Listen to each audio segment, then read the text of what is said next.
안녕하세요. 개인 투자자분들의 멘토 프로페서 킹입니다. 12월 2일 기술적 분석의 좋은 모닝 브리핑 출발해 보도록 하겠습니다.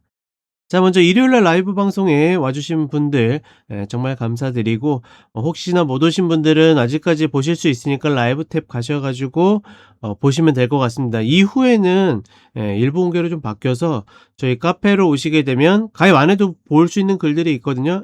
그 글 누르시면 링크 걸려 있으니까 같이 참고하시면 좋겠습니다. 저는 다음 달, 아니 이제 12월이죠. 12월 말에 또 뵙도록 하겠습니다. 자, 일단 미국 시장 같은 경우에는 나름 양봉을 보이면서 좀 반등했습니다. 장전에 간 아시아장 때 비트코인이 갑작스럽게 9만 불을 훅 이탈을 하면서 급락하는 흐름을 보여줘서 같이 밀려 내렸는데, 첫 번째로는 예전만큼 그렇게 민감하게 반응하지 않았다라는 거, 두 번째로는 본장에서는 비트코인이 다시 저점을 깼지만 끌어올렸다라는 거, 이런 것들을 봤을 때는 이전에도 이야기 드렸지만 예전에 굉장히 강력했었던 민감도가 좀 조정이 된 것이 아닐까, 그렇게 생각을 하고, 다만 그럼에도 불구하고 뭐 같은 위험 자산으로 좀 분류가 되고 있기 때문에 여전히 이제 비트코인이 약세를 보이는 것은 시장에 긍정 요인보다는 좀 부담 요인이다, 이렇게 보시면 될 것 같고, 다만 그럼에도 상승할 수 있었던 가장 큰 요인은 역시나 엔비디아입니다. 그러니까 엔비디아가 잘 나가서가 아니라 지수가 여기까지 올라왔을 때 엔비디아가 별로 오르지 못했었기 때문에 그러한 부분들이 좀 균형을 맞춰주면서 시장이 버티는 모습을 보여줬고, 하나 재밌는 거는 제가 여기다 다시 시작된 시가총액 싸움의 힘이라고 써놨는데, 이게 뭐냐면 이전에도 미국이 계속 신고가를 갱신하면서 올라왔을 때, 지금은 이제 마이크로소프트가 좀 밀리긴 했지만 마이크로소프트, 엔비디아, 애플이 계속 엎치락 뒤치락 하면서 네가 올라? 그럼 나도 올라. 네가 왜 그 자리야? 나도 그쪽 갈래. 뭐 이런 식으로 해가지고 계속 올라가면서 ETF들의 어떤 비중 확대를 위한 어떤 매수 욕구, 이런 것들을 굉장히 자극하는 흐름들이 있었는데, 그런 흐름들이 조금 보였다라는 거.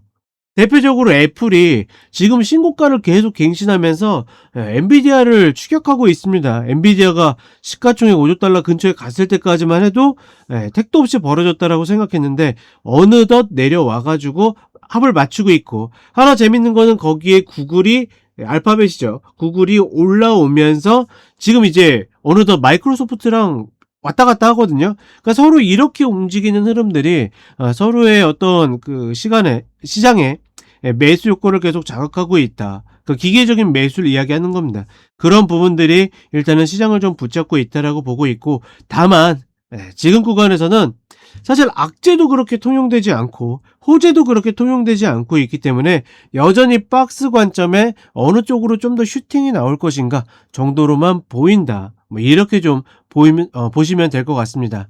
그리고 한국 시장 같은 경우에는 계속 음봉이 발생하죠. 일봉 21평가 4천이라는 저항을 두고서 좀 밀리고 있는데, 냉정하게는 오를까 내릴까는 전혀 의미가 없습니다. 왜냐하면 어차피 갭은 미국 시장에 달려 있고, 시장이 좋으면 반도체가 올라가고 시장이 나쁘면 반도체가 내리고, 뭐 이런 방식으로 계속 움직이고 있기 때문에 냉정하게는 지수보다는 내 종목을 관리해야 된다.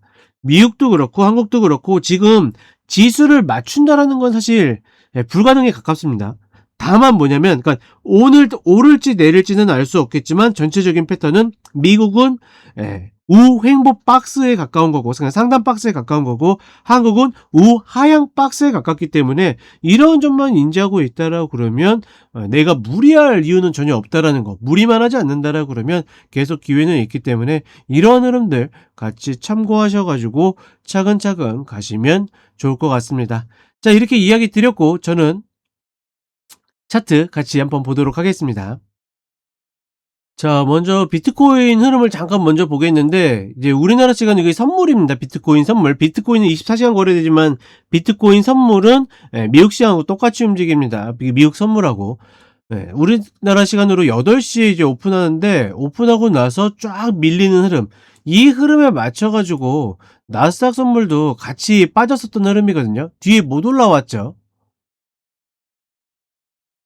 그런데 나스닥 같은 경우는 어떻게 됩니까? 같이 밀렸다가 결국 본장에서는 어느 정도 올라왔다라는 거. 그리고 이 기반에는 엔비디아의 반등이 같이 껴 있었다라는 것 정도로만 인지하시면 될 것 같고, 이것이 긍정적이냐 뭐 부정적이냐라고 보게 되면 사실 둘 다 큰 의미 없다, 이렇게 보시면 될 것 같아요. 그냥 얘는 계속해 가지고 다른 거 없이 뭐다? 일봉으로 봤을 때 이 상단에서 120평을 이탈하지 않고 신고가도 잘 넘어가기 어려운 이런 박스를 만들고 있다. 그러면 지금 자리에서는 매수가 유리해요, 매도가 유리해요? 라고 누가 질문한다라 그러면 다른 거 없이 더 올라간다 하더라도 매도가 유리하다, 이렇게 이야기를 할 수 있는 구간이다 정도로 인지하시면 될 것 같고, 그러니 현물 일봉으로 와서도 지금 이제 양호 상단을 밟고 움직일 수 있는 자리가, 그러니까 여건이 되었지만 이런 움직임보다는 여기에서 그냥 어영부영 움직일 가능성이 높지 않겠는가.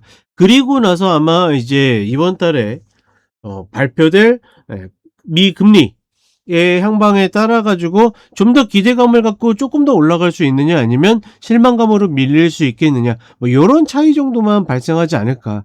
그 외에는 다른 변수들은 사실 지금 구간에서는 딱히 생각하기 좀 어렵다, 뭐 요렇게 보시면 될 것 같고, 한국 시장도 마찬가지로 계속 예측할 이유 전혀 없다라고 그랬죠.